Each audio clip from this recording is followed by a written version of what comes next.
Well, hello folks and welcome to the Old Classic Car channel. Now, as you can probably tell, I am quite excited today, and the reason being is Dad and I are going to go and have a look at a car. Yes, we're going to go and inspect a vehicle with a view to possibly adding it to the fleet here at OCC HQ. Now, this isn't a classic car, but I guess at 22, 23 years of age it's probably modern classic. But the background to this really is the fact that I've been pondering for a little while about finding a replacement for the trusty Jeep out there, the old Jeep Grand Cherokee. Find something a bit more suitable for what we now need. And I've been having a bit of a think, and a few weeks ago I had a go in Dad's XJ6. Now, his car is one of the X350 series cars, the aluminium bodied XJs, introduced in I think 2003, I think it was something like that. And that kind of reminded me of just how much of a great wafter old XJs can be. And that then stirred up thoughts and memories of an XJR, a 1998 Jaguar XJR that I used to have some years ago. That was a V8 supercharged car, fantastic bit of kit, and a car that I spent quite a lot of money on, having all the foibles ironed out of it. Then I promptly sold it for a huge stonking great loss. So that is kind of that's the last Jaguar that I've had, but I've kind of had half an eye open to possibly get another one to replace the Jeep. Now, for the last sort of 18 months, maybe even 2 years possibly, we've been going past the garage from time to time, and outside there has been an XJ8 Sport. So that is the 3.2 litre un-supercharged XJ, the V8 car, and it's a fairly late one, introduced or built rather just before the introduction of the car that Dad now owns. His was in, like I say, his is an 03.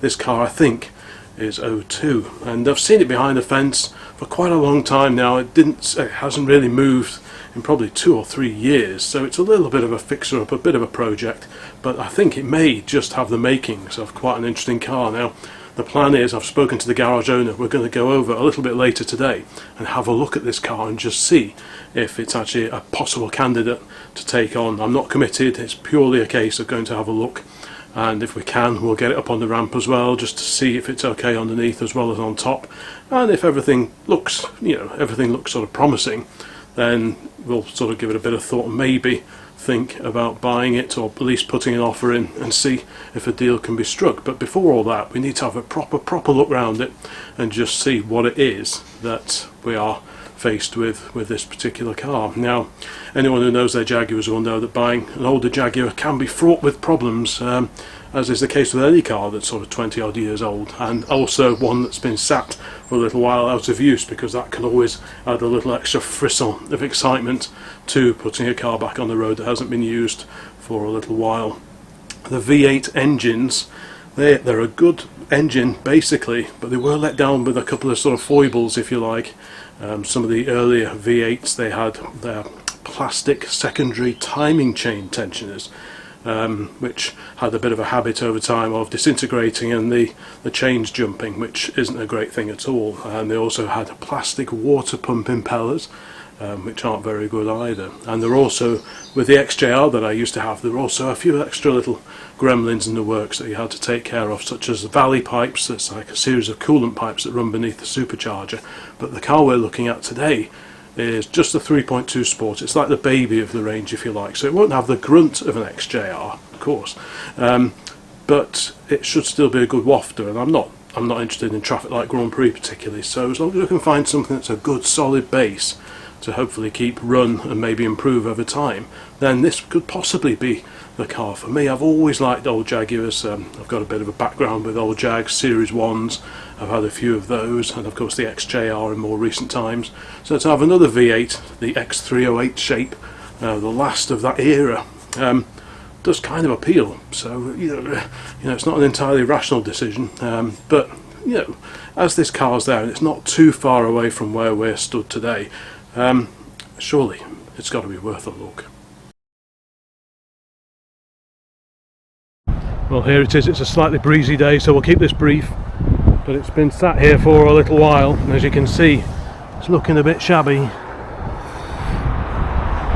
But I think beneath the muck it's actually a fairly presentable car, so we'll go and find the owner of the garage and just have a proper look, run it up and see what she's like once it's warmed through a little bit. And we've got, I think that's the alarm. Now what we wanted to do is, because the timing chain tensions can be a bit of a weakness on these engines, so we wanted to hear it start up from cold. So it hasn't run since Friday. We've got hold of the keys, as you've just noticed, so we're going to give it a go and just see if it fires up and what it sounds like. So go on then, give it a whirl. Is it worth popping a bonnet? I don't know where the catch is on these. Oh, there we go. Alright. Because I want to have a listen. Because what you don't want is rattly timing chains. Yeah, go on.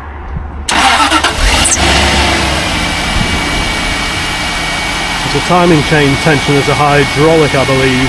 And they have to fill up with oil. And if it rattles for the first few seconds, then you've got problems with your timing chains or tensioners. That sounds fairly healthy, doesn't it? Oh, the light's gone out of it. As you can see, it's been sat a while.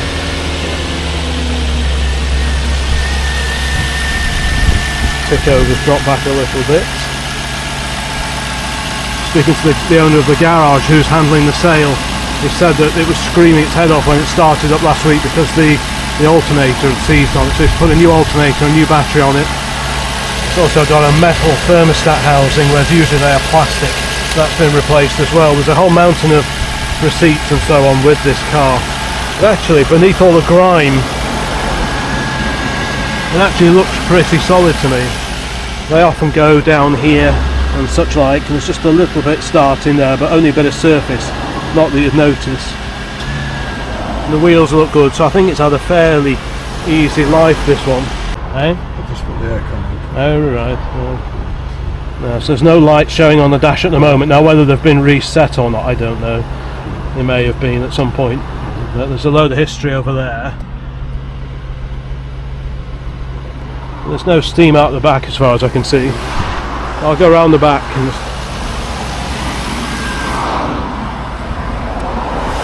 Obviously it's a bit of an unknown on any car, especially a modernish car that's been sat around for a little while. They don't always like being reawoken. But that sounds fairly healthy. Like I say, the XJR is the last one of these I had, which is a 4 litre with a supercharger. This is 3.2 with no supercharger. But actually, for 90% of driving, it doesn't really matter whether you've got a supercharger or not. If you're just cruising along, it doesn't really make much difference which one you've got, to be honest.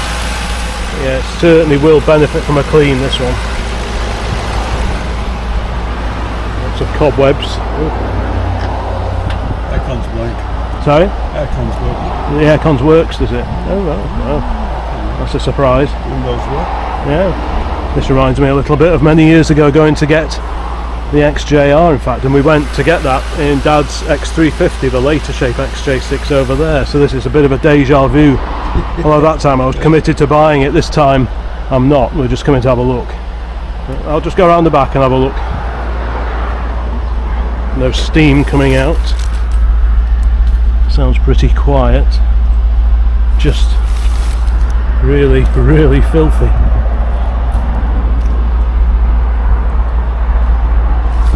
This would actually be quite a satisfying car to clean up, I think, because beneath all the grime, the chrome looks pretty good. Sometimes the mounting brackets for the back bumpers rot away and the bumpers sag down, but this one looks okay.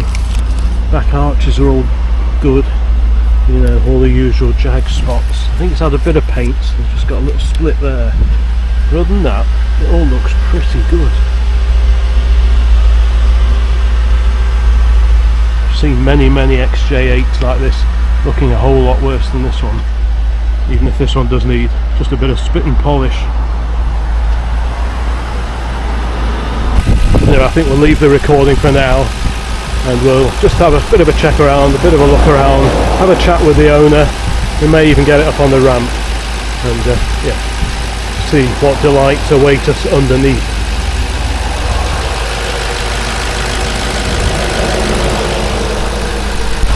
One thing you always look for is sticking brake calipers when a car is being sat, but this one appears to rock. There's no sign of anything being stuck, which is a bonus.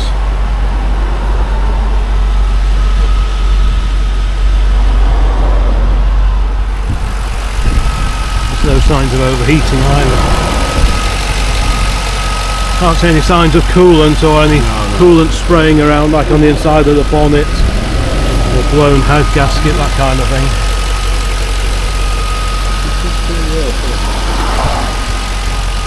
Sorry? Let's see if it's breathing a bit. Yeah. There's an arm to check.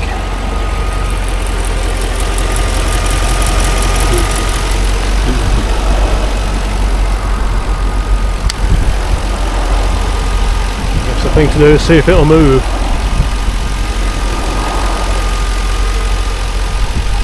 Next thing, we'll just try the gears backwards and forwards. It's a bit tight getting in. Dad's knees still on the mend.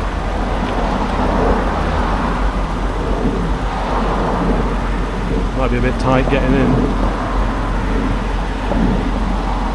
There we go.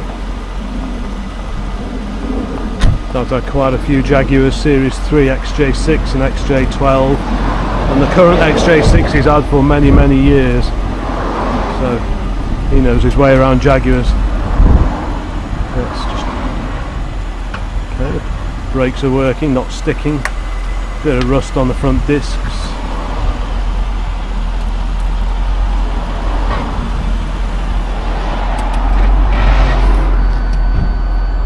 Steering's fine.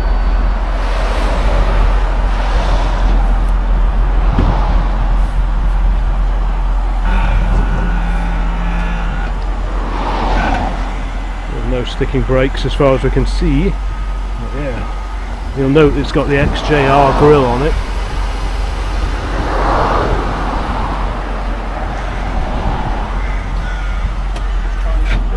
Trying the handbrake. Traditional handbrake. Traditional handbrake. Something there. It's holding. And is it coming off again? Does it come off again? Yeah. It stops it. Yeah. Have a look round the back while it's forwards. This is the first time I've been round the back. You can see it's been sat near a hedge for quite a while. And it sounds super smooth. That sounds really good. I think this will actually clean up really nicely. You'll note the Y registration. That was a private plate, personalised plate fitted by the elderly gent that used to own this. It's actually a 2002, so it's one of the very last of this shape of Jaguar, only a year or so older than Dad's X350. Yeah. The signs seem to be fairly promising, to be honest. There's no big scrapes on the back bumper. There is a scrape on the front corner, just on one side, on the passenger front corner. Got no splits in the lights. All the badging's there. All seems fairly positive so far. I think we're going to try and get it up on the ramp a bit later. Whether I'll get a chance to film that or not, I don't know. But if nothing else, this is just a bit of an intro to the old Jag that we've come to have a look at today.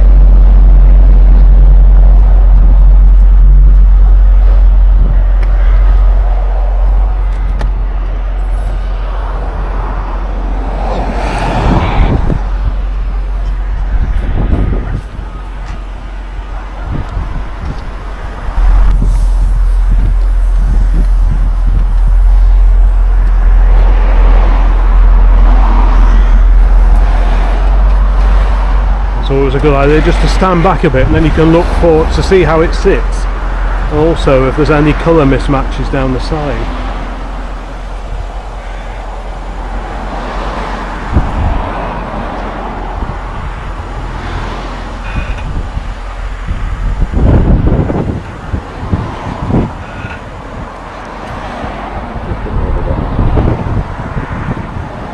Just put it over there and I can just have a walk round it then.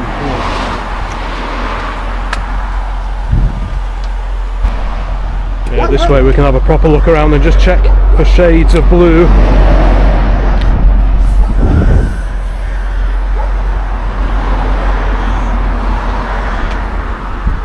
It all appears to match, I think.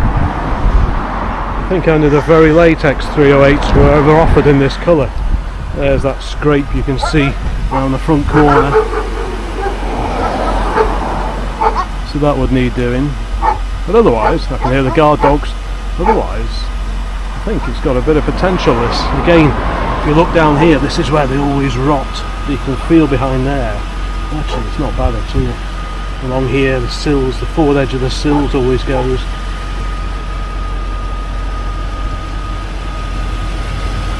Pirelli tyre, matching tyres all around as well, so that's good. Just wants a jolly good scrub, I think.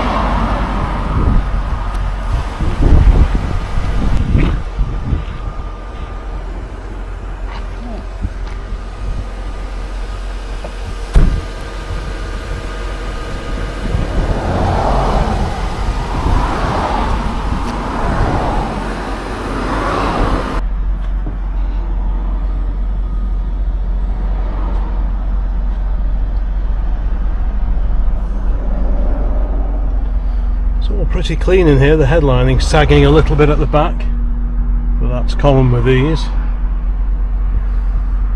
I'm not sure if the radio comes on.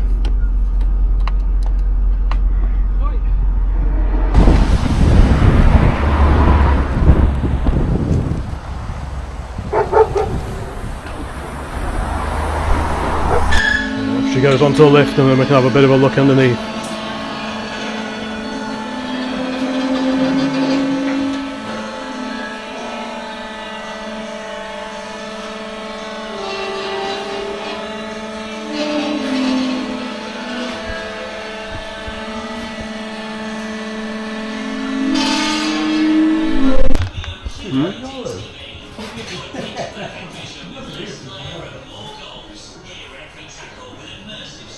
I'll go and have a look at the sills, the all important floors and sills.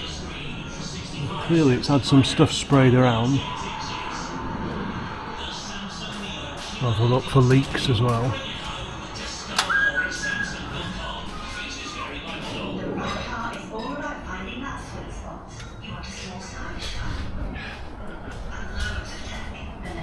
It's had some black anti-rust stuff sprayed around.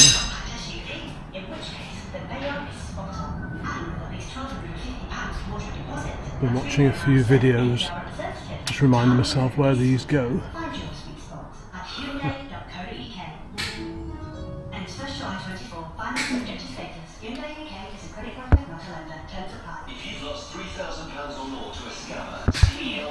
Yeah, it's had some waxy oil stuff sprayed around, which has actually done it good. Brake pipes look pretty good.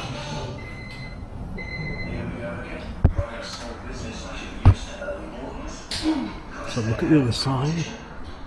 After all, the other bird catches the sun lounges by the pool.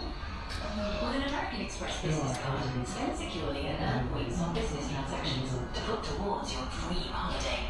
Right by the bar as well. The card is for business, the points are for pleasure. It's all the original floors. Have a look at the sills.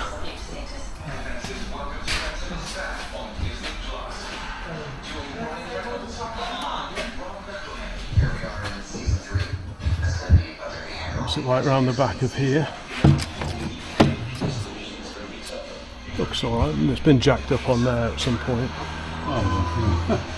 Which is not unusual. No, it's not unusual. It's not the correct exhaust. Yeah, it's not the Jag exhaust. It's not the Jag exhaust, yeah. Which is semi sort of stainless. Yeah. It's like a Ford ECU under here, isn't it? It's got Ford on it.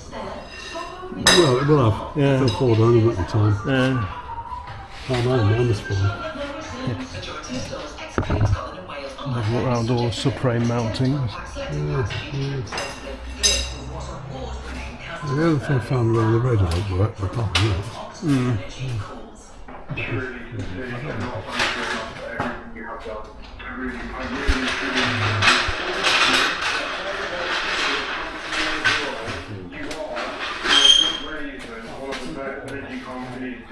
I cannot be more happy with yourself. Thank you so much. No, it's dry around the sump. This is more we can set them up in that. Is it? Oh, that's not really. These brake pipes look good. Yeah, the pipes have got some gloopy stuff on them.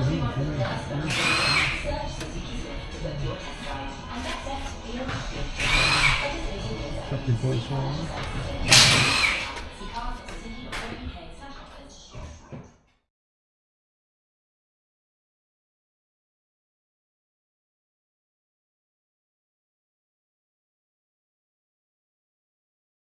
Well, there it is, back in situ. We have actually had a quick test run down the road. It actually drove really nicely. There's just a bit of a creak on the front corner here. If you push up and down on this, you get a bit of a creaking, so maybe something's a bit dry, or possibly a shock absorber, a damper, that kind of thing. And the radio doesn't light up. So, as you'd expect with a 20-plus-year-old Jag, there's always something to do, but the fundamentals seem really good. It runs really nice and quiet. Doesn't pull, the brakes are good, there's no juddering when you brake, it doesn't pull to one side, none of the brake calipers seem to be seized, so on the face of it I think it's probably alright. So we've had a bit of a chat and I've left an offer with the guy who owns the garage. He's going to contact the owner and then we'll see where we go from there. Anyway, I think it's time to go back home.